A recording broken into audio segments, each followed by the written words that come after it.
Exactly 25 years back, myself and my family moved from India to one of the oldest colleges in India and definitely oldest in Orissa. So you like to be being uncomfortable. That is exactly the thought behind Y2K, and then 2009 crash came. Except wife, You change you have everything. changed everything. Fond memories, which I miss now. So do you want to Yes. share a bit about the story about Lord Jagan? Why a lot of Indian names Yeah. are linked with the god names? Yeah. My clients came to me only when they were actually challenged with finding a good resource. I have got trusted partnership with the Department of Employment, Bank of Ireland, AIB, Mastercard, EY, Aviva, Intel, Aircom, and I have a few clients also based out of America, Yeah. just by word of mouth. If anybody cannot find a talent, reach out to Surya. Reach out to Surya will yes. find it or make it happen. I'll make it happen. This watch detected some unusual Okay. heartbeats and went to the GP, and that's where it all started. Bring you to play some golf with me, which can contribute a little bit towards your fitness. Do compete, but not with others. Compete with yourself. Hello everyone. Welcome to another episode of the CamMJ Show. In this episode, we had conversation with Surya. Surya is originally from India, but he's been living in England and Ireland for more than 2 decades. He comes from a very small village, but he has done so well in academic and so well in corporate career that his venture, which is recruitment for specific roles, he has used his wide network and his experience of business, technology, put everything together into his venture. The important aspect which I admire about Surya's story is that he loves being uncomfortable, which is not a norm. Anytime he gets comfortable, he needs to do something differently, either change his job, change his country, and this is how his lifestyle is being. The key lesson I learned from this podcast is that there is no competition with anybody.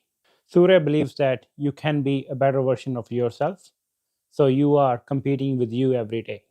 You are trying to be a better version of yourself. And at last, I just want to send a personal message that it's been 6 months since I started this podcast. The response is amazing. The support is huge from the community, from friends, from family. So thank you for that. And I hope to keep bringing these inspiring stories to light and keep entertaining.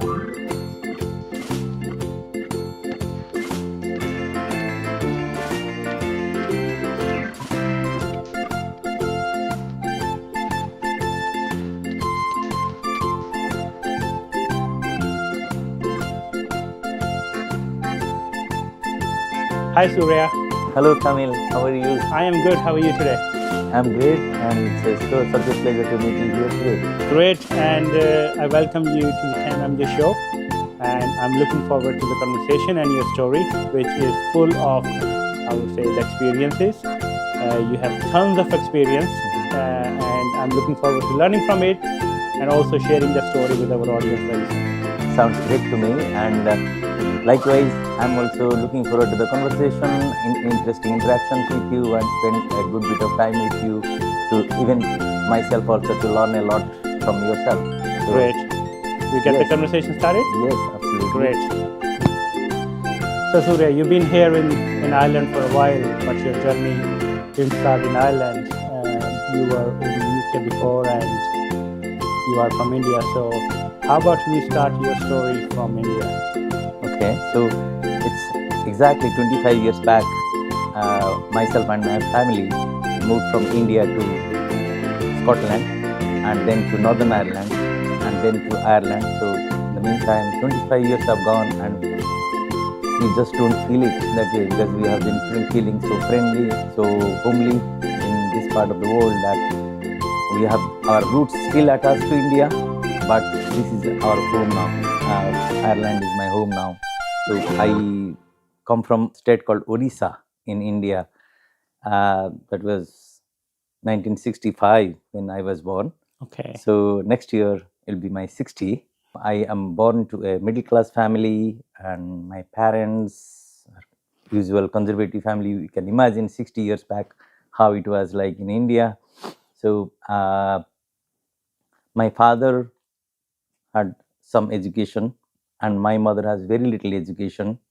And my father, in fact, the first clothes shop he had in our village.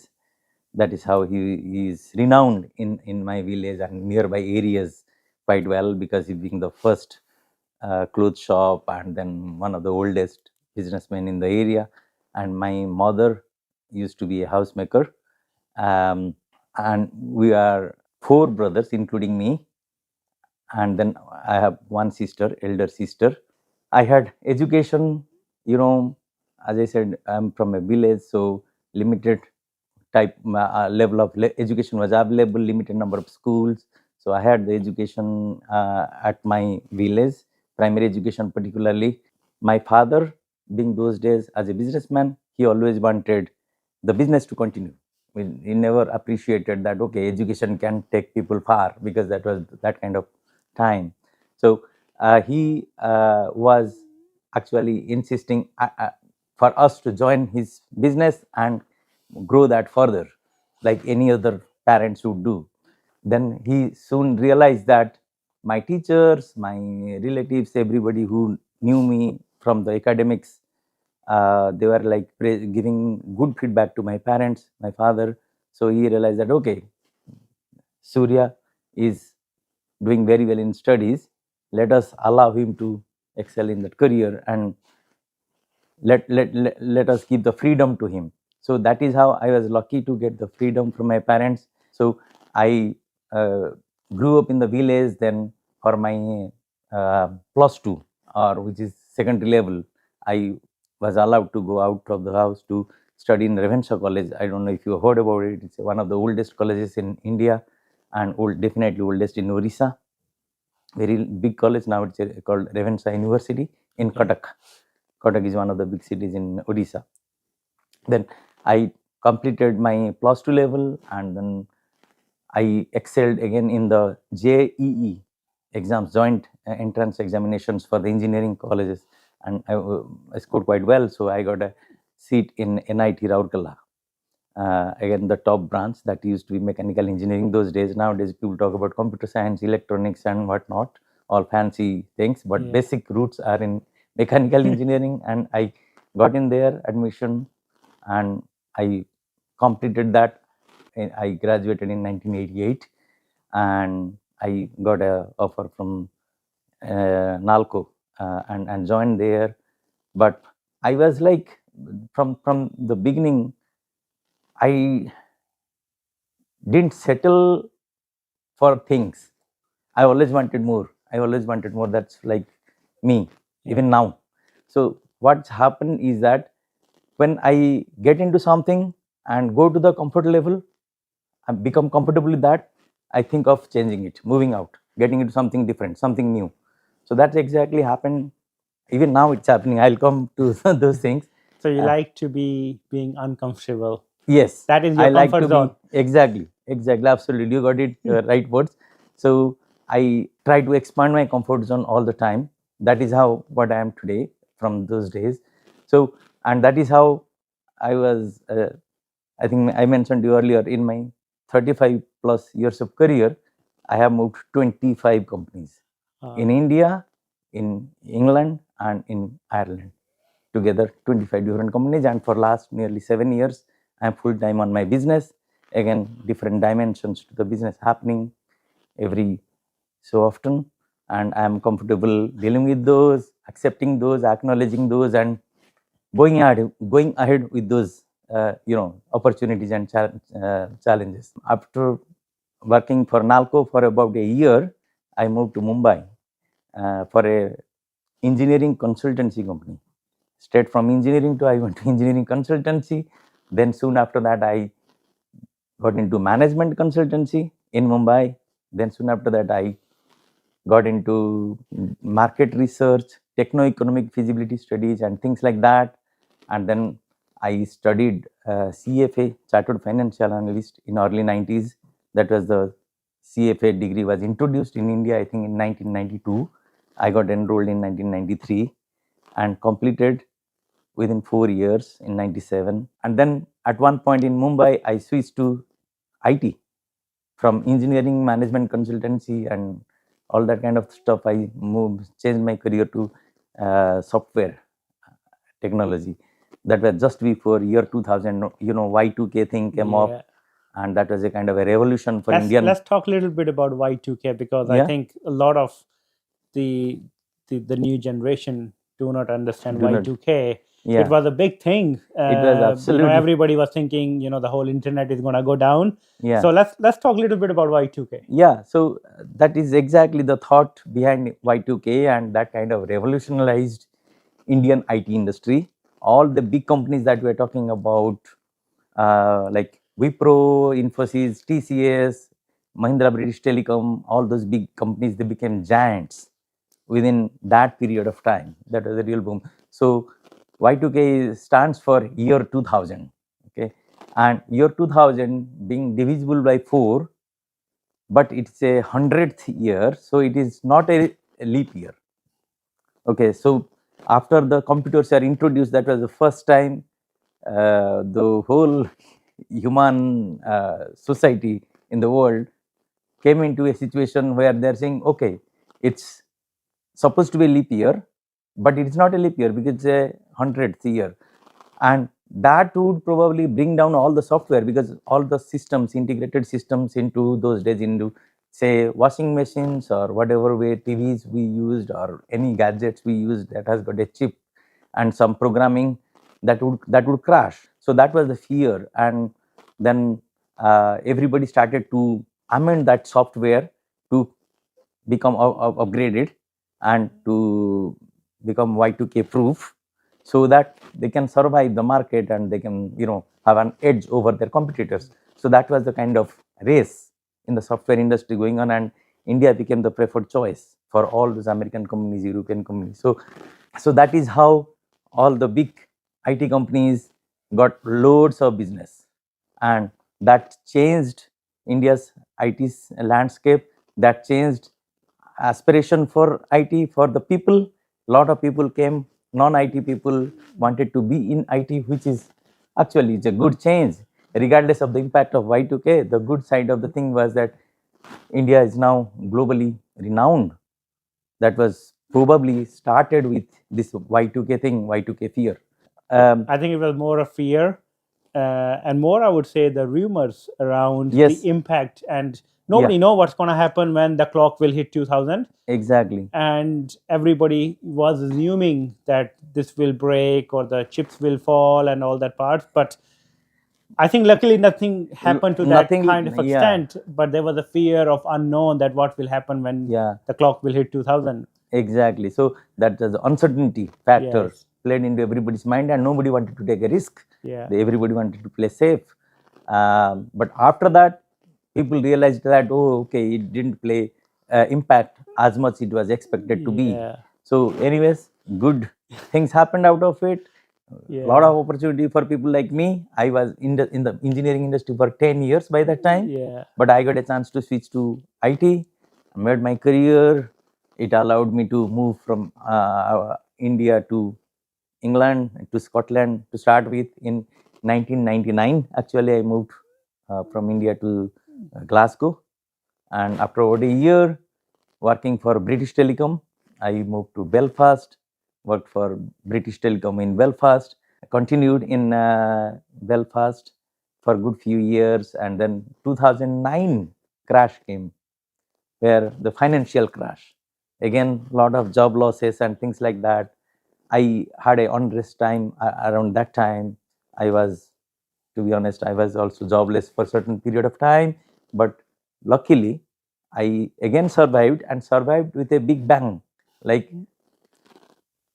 in 2010, I had 2 jobs, and I was actually working on 2 jobs.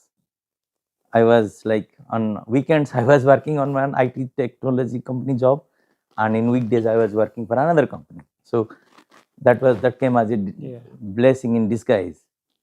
So all that happened, and I was like, with my nature of unsettling for a job for a long time, not even job, for except my wife always jokes, except wife, You change You have everything. changed everything. Uh, So yeah, so that's actually a fact. Except so I have been changing jobs every 1 year, 10 months, 2 years. Maximum I have worked for a company is 5 years. okay. And We'll talk a lot about the change. yeah, You have a tremendous career. Also, we will talk about the cycles of dot-com bubbles and 2009 and all, because there's a lot of learning mhm. which you have gone through these ups and downs, and I Mhm. believe we are going through one of those downs at At this the point moment, again. yes, yes. So we'll talk about that down in the conversation. I want to go back to Odisha. Mhm. I have a couple of things I want to talk to you about. um, how was it your upbringing with four brothers and a sister? Mhm. It's a big family and a lot of kids around. Mhm. Was it always that joyful, or was always more around fighting with brothers each other? My elder brother is very elder to me. He's elder to me by 15 years, Okay. and my elder sister is 7 years elder to me. But my younger brother is only 2 years younger to me. So for my younger brother, we are like, both of us are like more of friends Yeah. than brothers. Actually, we used to go to school together, play together, study together, fight together all the time. For silly things we used to fight. And I have so many memories of fond memories which I miss now. So we used to fight a lot, even manual fight, Men will fight. Yes. very usual. Yeah. Yeah. And then, but when my parents find out, or it gets to a certain level, and my parents get bothered with our fight, shouts, and whatever, always I was fired back. You get the blame. Being the elder one, Yeah, you get the blame. regardless of whose fault is, whatever reason it is, I used to be, uh, you know, shouted at by my parents that, oh, it's your fault. It's you are the elder. You have to be able to manage. You have to be able Yeah. to handle the situation. So, so my younger brother used to always go scot free. Yeah, yeah. So, You did very well in your academics when you were growing up in your Mhm. school and then your engineering. So outside the academic, how was Surya? Were you into sports, or were you more, we call the bookworm? I was into sports, cricket and badminton. I used to play cricket for my school, and badminton also along with that sometimes. So both games I used to play that those days, even afterwards in the college also. Even recently also I have played badminton here sometimes, but then I more was called as a bookworm. More into focus was more into studies, analyzing things, and even all the toys. I will tell you one thing: all the toys that my parents used to bring, I used to break them and analyze how it is, what is there inside, what is that making it to do the what it is doing, or it's a small car or bus. What is there inside? How it rolls? I used to break it to see what is there So inside. that's where So that mechanical element. engineering, Yeah, mechanical yeah. thing, and I'm actually those days I'm even very good at DIY. I My energy level doesn't permit me nowadays, but then earlier when we settled in Belfast house or in Dublin house, I've done a lot of DIY for small things. So we're gonna go back Mhm. to Orissa, because one thing which I am more familiar with Orissa is Lord Jagannath. Yes. So can you tell a bit more about that story? Yeah. And I have few friends from Orissa where this festival is a huge part of the community and the culture there. Mhm. So do you want to Yes. share a bit about the story about Lord Jagannath? Yes, it's absolutely my pleasure to. I feel blessed when I talk about Lord Jagannath, and very close to my heart. And even geographically, I come from Puri district. What is it? Okay, Yeah, nice. it's and then I want to tell you one thing which many people here don't know. The temple which is set up here in Dublin 12, the Hindu temple Yes, I've been VHCC. to that one. Yes. Oh, you have been to that? Yeah. Have you seen Jagannath, Yes. Subhadra, Yeah. Balabhadra, Yes. Lord Balabhadra? You know what? That whole concept started from me. Okay, very nice. for installing Lord Jagannath, Balabhadra and Subhadra, that whole concept, like about, I would say, in 2017, 16, that time it all started. Then when they acquired this new premises where it is now, and wanted to reinstall all the deities and in a bigger scale and bigger premises. So I came up with the idea of installing Lord Jagannath there, and we, gathered people, gathered funds, and gathered all resources required to bring our own god from Orissa to install here. And I feel so proud to see Lord Jagannath there today, sitting there in the temple. Yeah. And it feels so good. From your culture perspective, from Odisha, what values do you still hold, and you pass on those values to your children? The value we bring is like, we want to hold to our cultures, we want to hold to our homeland. They are ingrained in us, which I feel that it's not that much in the next generation kids. But then I am thankful that my kids are not different from our thinking. They are kind of in between the new generation and my generation. So they are, and they respect what we expect from them. They try to preserve that. So to that extent, myself and my wife, we talk about it a lot, and we are happy about it. We feel okay. Yeah, at least our children are to some extent conservative. They listen to us, and they are kind of feel obliged, Yeah. and try to stick to our culture. Like, for example, my daughter, uh, she was only 1 year old when we moved here, and she still holds to Indian values, Indian cultures, language, and she is very fond of Bollywood movies. She is a very good Bollywood dancer. She enjoys dancing.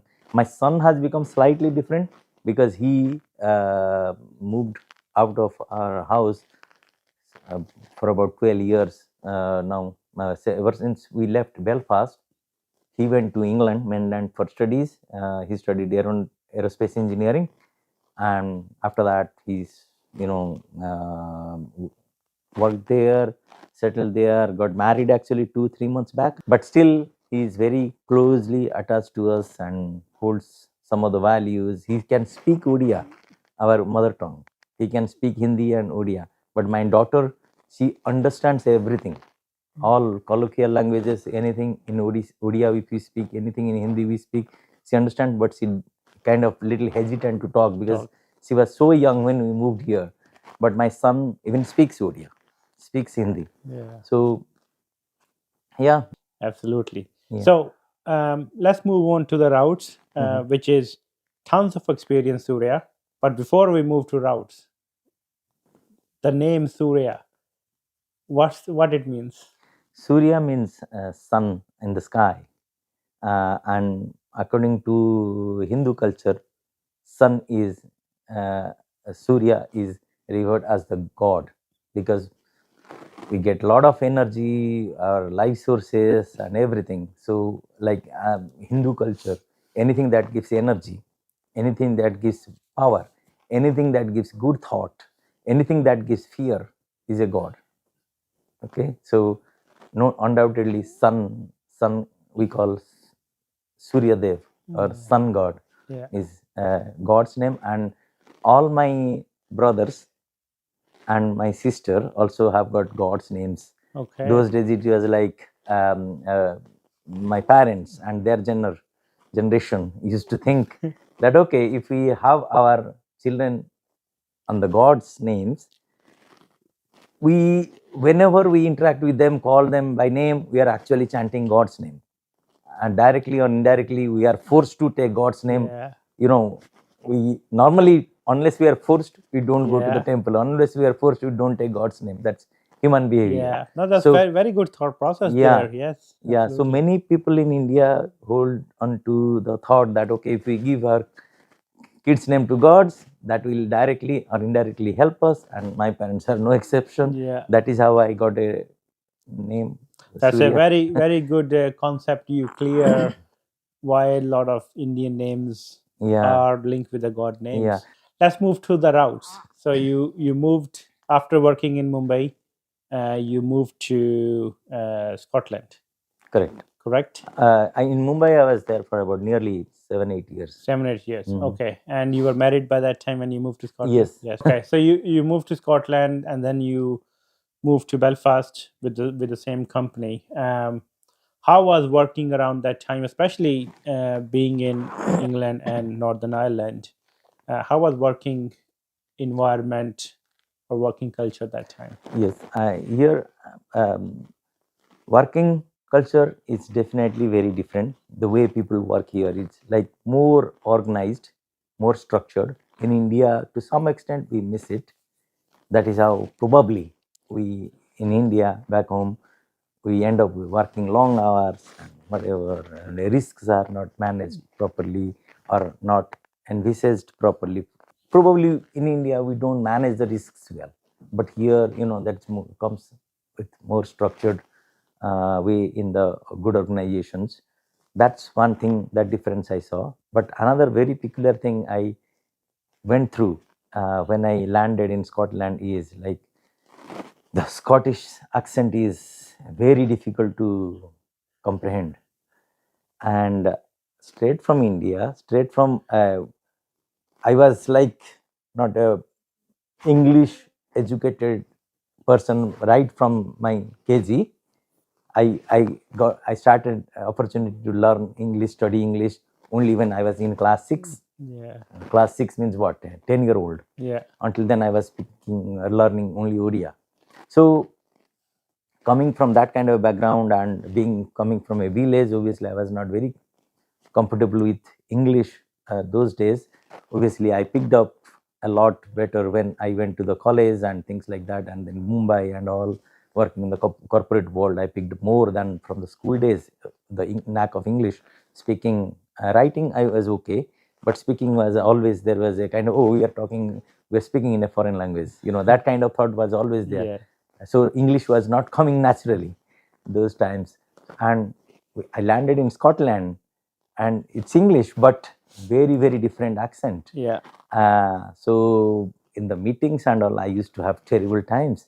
So somehow managed, like I was not comfortable in the office meeting. And to be very honest with you, I've not told about this to many people, Yeah. but then that was the fact. So that was the kind of cultural difference or work ethic, work culture difference I saw. I think there's an element of work-life balance, Yeah, which is, I Yes. believe, is also coming to India, and it's already happening there yeah, because it's a big country. The Mm. change take more long time more long time. Yeah, than a smaller country. So absolutely, in certain parts of India, in certain sector, it is Yeah. already happening, yeah, but yeah, it's going to take time to get yeah, to the yeah. majority. And it also depends on in what maturity level we are. Like here, it's a grown, matured economy.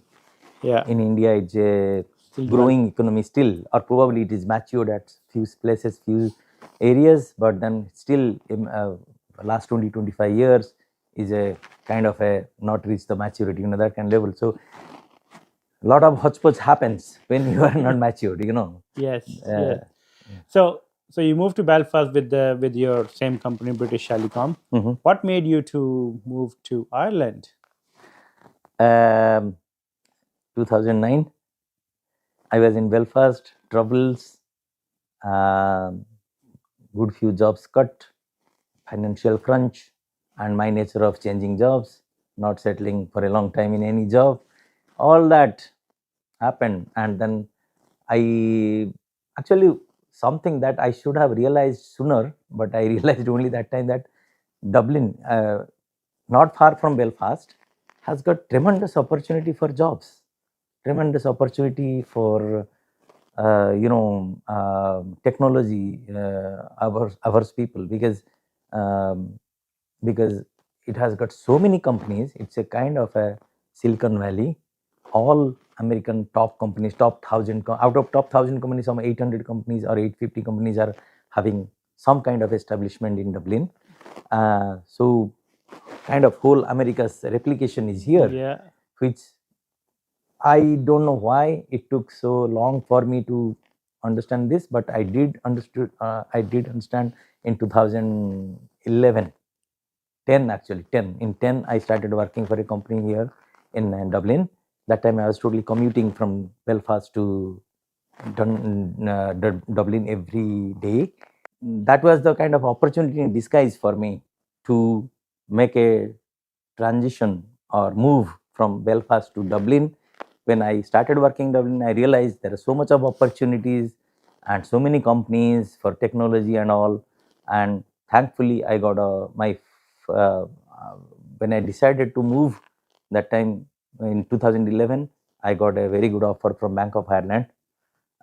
So I accepted that, started working, and then my wife also, who was uh, willing to make a career in IT, she got a breakthrough in 2012. So it was easy for her, and my son that time he completed GCSE, which is uh, 10th, no, which is like end of junior cert, or end of leaving certs. He completed that from Belfast, and he was going to Bath University in England for further studies, graduation and masters. So that all timed quite well. So my son went to England for studies. We all moved to here. My daughter also got a admission to Wesley College here in Dundrum, very good college, private college. So it all worked out for us. And one thing I would mention, that with all those moves, transitions, uh, somehow all those transitions have actually worked very smoothly for me. I don't know whether it was a strong mindset, willing to move. Yes, I'm moving, regardless of whatever happens, that kind of level of acceptance, making things easier, or whatever it is, blessing in disguise, grace of God. So all transitions have worked smoothly. So that is where I am here from 2012. We have settled here all the time in Dundrum area. Yeah. Before going into your own ventures, you work for some really big Yes. brands. Yes. As you mentioned, Bank of America. What other companies you work for? Yeah, Bank of Ireland, Allied Irish Bank, Accenture, um, Citibank in here, Fidelity Investments are those 5 big companies I have worked here in. All money related businesses. All money related. That is again because of my CFA, which really helped me to gather all concepts around businesses, banking, and all, management accounting, or mortgages, or even stock trading. Like I worked for New York Stock Exchange at one point. That too, New York, not for the stocks, but for derivatives, options, futures, swaps. Those kind of areas, very novel areas, very difficult to grasp concepts there. It's not easily comprehensible. Were you more on the tech side of Yes, building their products? Yeah, building the products, quality control, delivery manager, dealing with clients. All those things I have worked with. Product releases and managing customer expectations. So do I call you more a fintech guy? Fintech, yes. Yeah, Totally absolutely. fintech. So because of my CFA knowledge, it helped me settle into those areas, understand those concepts well, so that obviously, if you can only build technology if you understand the domain well, concepts well. Yes. What product you are building, if you don't have the grasp of it, you will not able to develop a good product. No, you said absolutely right. You need to understand the business before you start delivering a solution. Absolutely. That's Absolutely. nice. You have Very to nice. understand what customers are expecting, what customers are talking about, translating that to product is important. And many, unfortunately, even I have faced it, and one of my ventures actually failed because of that. uh, People don't give that importance to the understanding part. That's why a lot of um, project delays, project overruns, additional overheads, costs happen to lot of projects, and they can Yeah. cause to even failure of companies' projects. Yeah. Financial failures, and that has happened to me also. Probably we'll talk about it Yes. later. One of my project failed. Yeah. So after more than 2 decades of working in corporate fintech area, you accumulate wealth of knowledge. What made you to go and start your own venture? Starting my venture was always in my mind. Doing something independently, doing something new, doing something on your own. Yeah. That my mindset is always there, and the hunger for more, like which always has been in with me. When to stand out, like to stand out of the crowd, from the crowd. Yeah. For that, you have to do something different. You have to do something different. So that thing has always been with me. Before we go into your current venture, which is very successful, let's talk about the ones which were not very successful and which give you a lot of learning. So, when you moved from your corporate career, what did you start? Uh, uh, One good thing I did was that I straight away not jumped from a corporate career to my business. I established my business. For a couple of years. I was running it alongside my corporate career, and then I saw, one thing is that I saw gradual success there, not a lot of success, but some success. Secondly, my passion for doing something, like when I was just crossed 50, that was like 7 8 years back. I felt like, thankfully, my children are grown up. They're kind of doing well. They're studying well. Uh, my son had, I think he was already graduated from with aerospace engineering degree that time. So that, okay, let me try something different. It's only one life. Yeah. All that we can do is only one life. We have only one chance. Now I am cross 50, financially stable. Let me try something. One of the main things was to, how to spend your time every day fruitfully, effectively. That is to have something that satisfies you, something that you are motivated to do, and something that you think that you will prosper. Yeah. So that is why I wanted to set up the business. Um, but then, as I said, setting up the business or doing something was always in the back of the mind. So uh, before I got into this successful venture, I had tried few things, and I had, like, somewhere some success, but majorly failures, which is why I didn't pursue it further. So one of them was, I was mentioning about the engineering consultancy. So I want, that is how most of the big Indian IT companies have been doing for years. And even now, people approach me, why don't you do this? Why don't you do this? Yeah. But I actually tried, and I was not happy with the way things turned, the way the resourcing a part of it, and how it was implemented for the client. I got an Irish client who wanted a solution around the payment gateway using Stripe and all, and they wanted a solution around it. And I got an Indian consultancy company who promised to deliver it, but on the way they faced a lot of hurdles.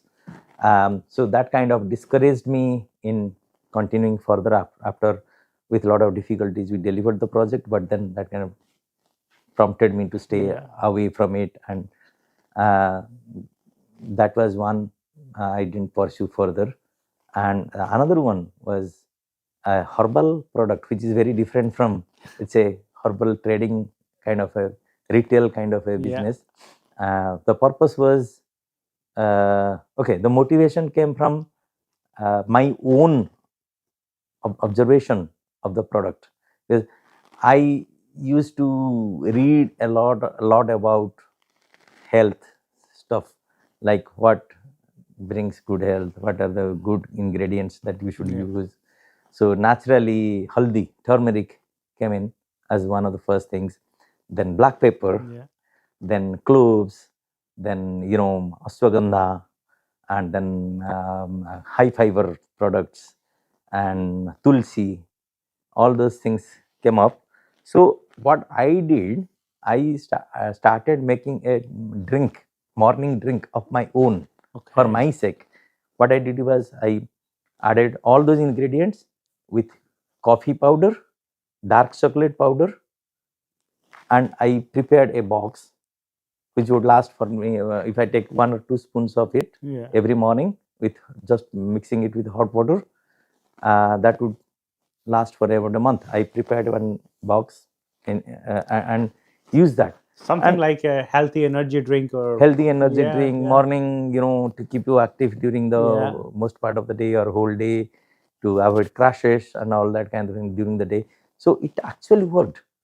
It actually, even some of the ailments, not major ones, yeah. but few things I had earlier, and they disappeared over a period of few months after I started using it. So Of course, what happened? Why it didn't work out? yeah. So that product I wanted to productize. Yeah. Actually, manufacture it in large scale and build a market for it and sell it through Amazon and all. I did lot of research. Yeah. I went to India after when I left my 9 to 5 corporate job. In fact, I went to India, spent 6 months at one go to study where I can source it. I met people, vendors, the manufacturers, producers of different organic products, Yeah. and even I went ahead with package design, which is still sitting in my computer. Okay. I bought a license for the barcode for it, built the website, registered a company here in Ireland. My purpose was that the product will be manufactured in India, and with all the ingredients that I will tell them, sourced organically. One place they will be packaged, and we'll have marketing entirely online through our own website, through Amazon or through similar bodies. And then whenever the order comes, it will be uh, packaged uh, delivered from India straight. Okay. Not the product actually will not land here, Land but here. it between India and the customers Okay. anywhere in the world we can Yeah. service. So that was the concept. On that basis, I did a lot of things. But then for India, somebody to, we need a big setup Yeah. to manufacture it, package it, Distribution delivery, and all that kind of thing.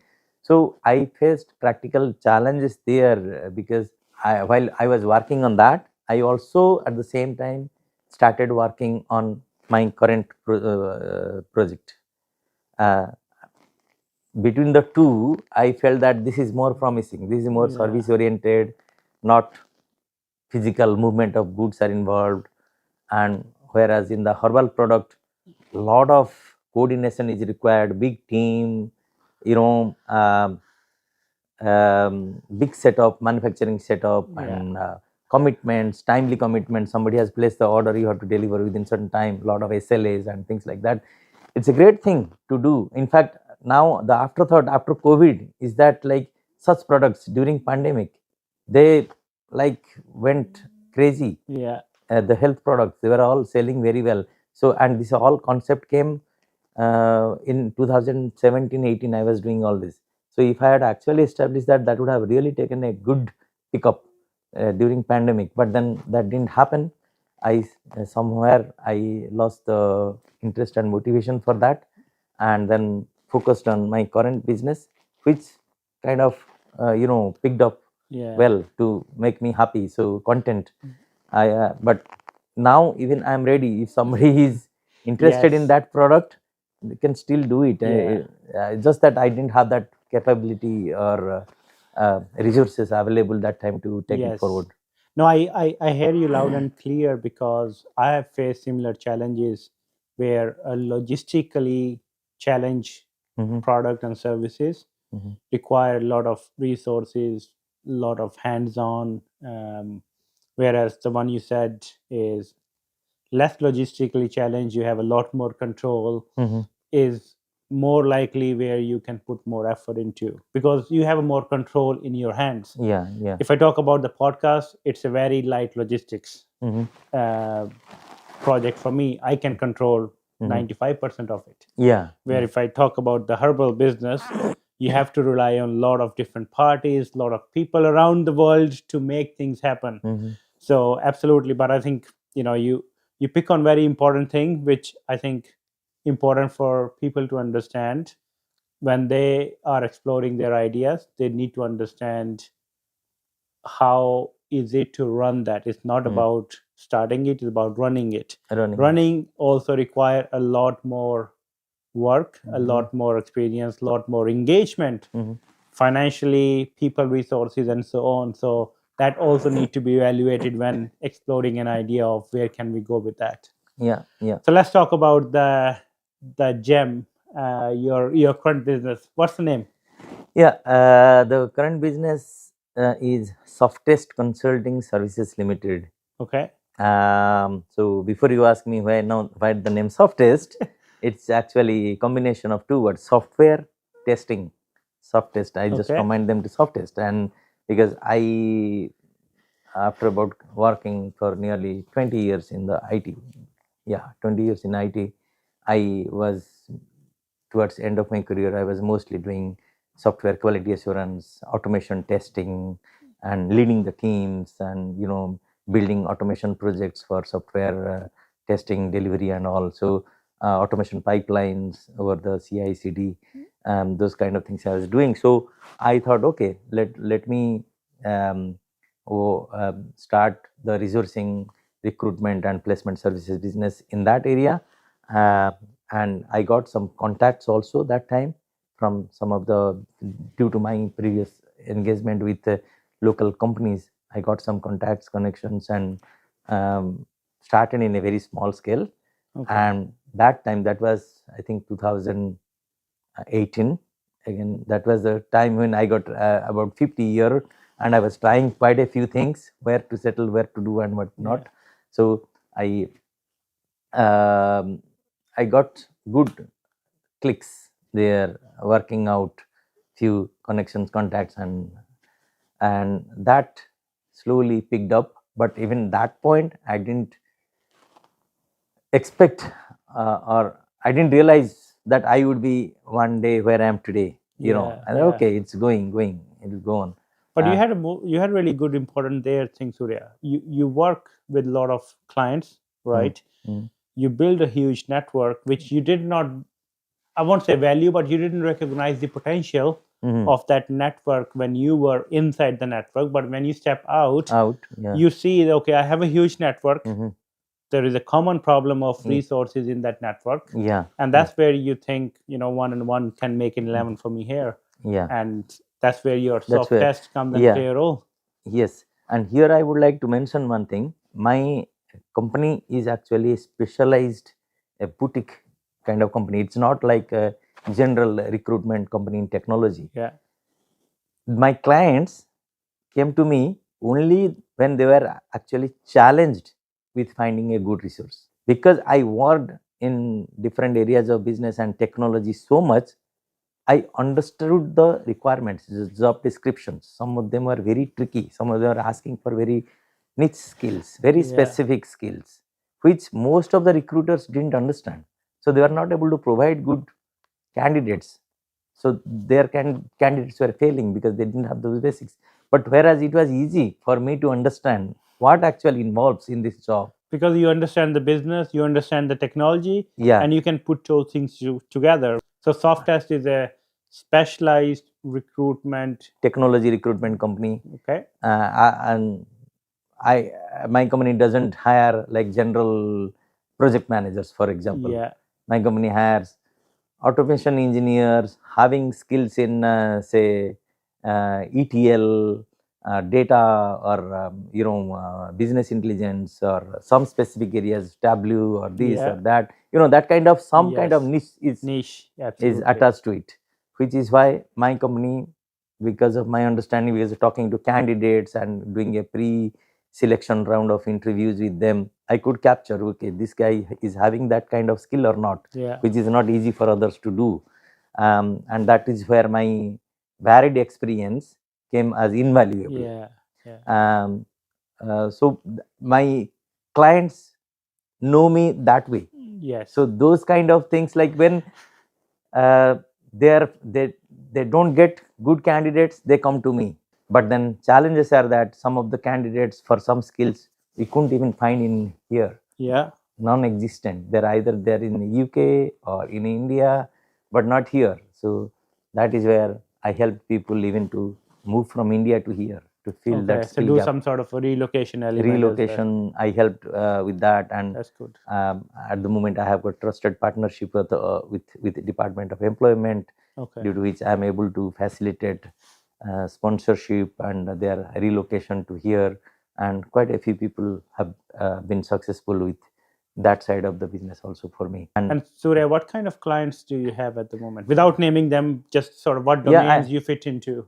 even I don't mind naming them because I have got real good names. Yeah. Like my people are working with Bank of Ireland, AIB, Mastercard, EY, Aviva, Intel, Aircom, and I have a few clients also based out of America, but they have clients in Ireland, but they cannot have a setup for the consultants to work on behalf of them for their clients. Okay. So I have partnership with a couple of companies like that to help them set up a establishment here and service their clients.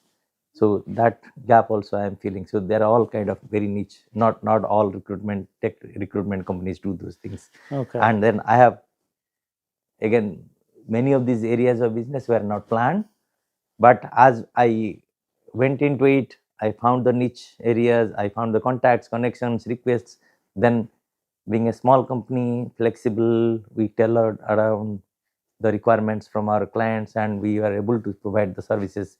And many of my business that comes nowadays is not from direct marketing or anything, Yeah. just by word of mouth. Word of mouth. So in a summary, I'm going to explain: if anybody cannot find a talent, reach out to Surya. Reach out to Surya will yes. find it or I'll- make it I'll- happen. I'll make it happen. Nice. That's Within very the- good. That's very unique, and it's very promising, right? Where I won't call it it's overconfident, but you know It's what you're practical. talking about, right? Yeah, You it's have done it practical. over Yeah, and yeah, over, yeah. and you can make things happen because you have that big vast network, and you understand more in depth of what business wants. So what's the future aspiration of Softest? Future aspiration, though don't want to sound negative, I don't know whether you know about it or not. I went through open heart surgery. Oh, okay. I didn't know that. You didn't know? That's not very long ago, only 1.5 years back, and that was sudden, unexpected. I didn't have any symptoms. This watch detected some unusual, Okay. heartbeats, and went to the GP, and that's where it all started. Some tests and all. Then it revealed that I have 3 major blockages Okay. in my coronary artery, and then I was immediately admitted, and they did things there in Beacon Hospital.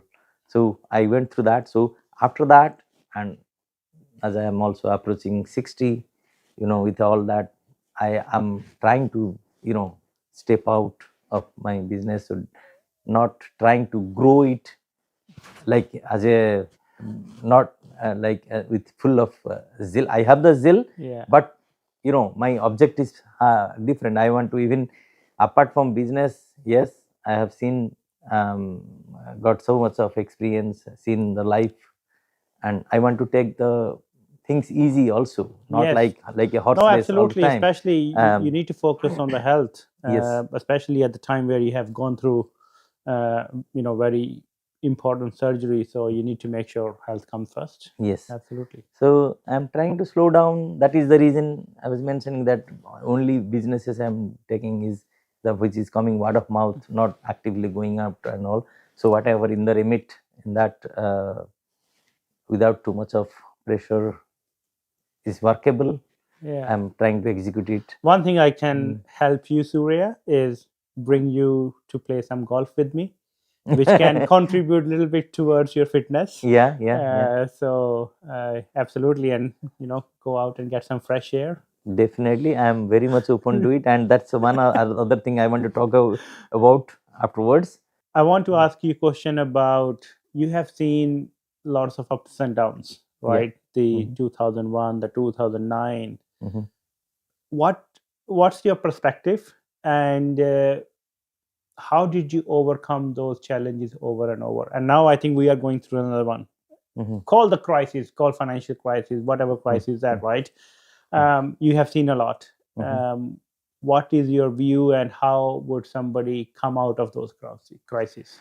Crisis always comes, whether you expect it or don't expect it, and then we consciously or subconsciously get prepared for it. But if you try consciously and work in a direction, little bit in a planned way, um, then it is easy to get over. To some extent it is luck, but then I read every now and then that there is nothing called luck. It is like opportunity and hard work put together is luck.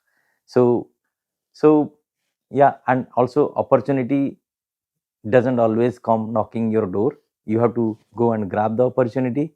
So keeping an open option about learning new things and expanding your comfort zone, going out of your boundaries and trying to do something different, something new each day, every day, even though it despite very small, that kind of brings wholesomeness in your uh, attitude, in your approach to life, approach to work, and your mindset for overall. So if we have that kind of thinking and hardworking, uh, being what we think is a preparedness, even in our own definition, with expanding comfort zone, that will also expand automatically. Yeah. So if you are saying, feeling that we are prepared, then and we are everything to be prepared, then that itself will help a lot for our to be prepared to face those kind of unexpected, unpleasant situations in life. And at the last, I want to ask you, what message do you want to give to our audience? Yes. So I would like to say that have the competitive mind, do compete, but not with others. Compete with yourself. Be Try to be a better version of yourself day after day. Each person has its own pace, own set of things they have to do. They have to perform their mindset. Nobody can copy anybody. That's a general fear that okay, I don't Yeah. want to talk about what I am doing because others can copy, but nobody can copy anybody's thing. So whatever is your goal, objective, try to refine it every day. Go out of comfort zone, be a better version of yourself. That is something I can say. So history is full of different kind of examples, like some person becomes a CEO at the age of 30 but dies at the age of 50. Some person becomes a CEO at the age of 50 and runs it till 90. Each person has its own pace. No, but nothing is good or nothing is bad. So not to compete with anybody, Yeah. and just compete with yourself, be a better version each day. That is something I would like to say. That's great. Thank you. So, Surya, it's a pleasure talking to you and listening to your story. And thank you for sharing the wise words. And I hope you enjoy the conversation on the show. And I'm looking forward to see you on the golf course. Yes, golf course is definitely something I will make it a point, and will make it workable. And thank you very much, Camille, for the Cam MJ show. I had a extremely brilliant time talking to you for last about an hour or so. It was a brilliant experience to go through my roots and routes and the entire journey. Even when I was talking about it, a lot of things I could relive which is a very pleasant memory for me. We touched upon a lot of different areas, and from our conversation, if we can see somebody benefiting, that will be absolute delight for myself and for yourself too, I'm sure. And yes, it has been a brilliant experience being here. I Before coming here, I had some fears how it will go and all, but I feel very comfortable. Thank you very much for taking time and efforts for organizing this and making me very comfortable, enjoyable journey. And I wish you good luck with your video generations, and I'm sure it is going to inspire and motivate a lot of people in the future times to come. And all the best with it. Great. Thank you, Surya. Lovely talking to Thank you. you. Thank you. Thank you so much.